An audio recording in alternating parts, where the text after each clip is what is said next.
السلام علیکم ورحمۃ اللہ وبرکاتہ۔ السلام ورحمۃ اللہ وبرکاتہ۔ میرا نام محمد نعمان راجہ ہے اور میں مجلس ہوئے مارک سے تعلق رکھتا ہوں۔ ٹھیک۔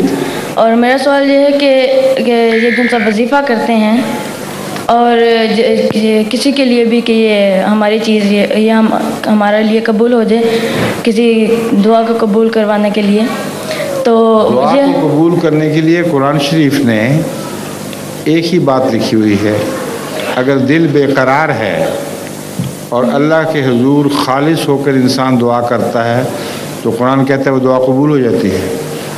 اس میں تو کوئی وظیفے نہیں لکھے ہوئے۔ لیکن اگر کوئی اپنا کام ہو جائے وظیفہ کرنے سے، کوئی نہیں ہوتا۔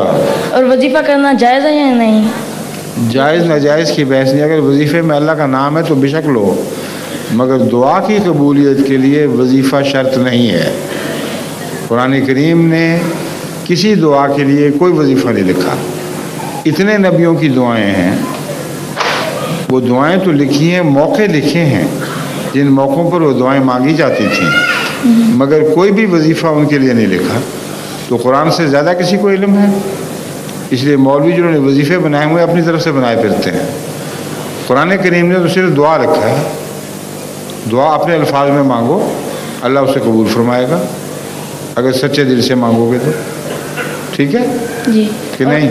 میرا مطلب جی ٹھیک ہے، لیکن میرا مطلب تھا کہ اگر کوئی اپنا کام پورا ہو جائے وظیفہ کرنے سے تو یہ جائز ہے یا نہیں؟ کام ہوتا ہی نہیں پورا، غلط فہمیاں ہیں، یہ یوں ہی فتنے فساد کی باتیں ہیں۔ وظیفے پڑھ پڑھ کے کام نہیں ہوا کرتے، دعاؤں سے کام ہوتے ہیں۔ باقی سب کس سے بنائے ہوئے ہیں لوگوں نے۔ صحیح، ٹھیک ہے، جزاک اللہ۔ شکریہ۔ حضور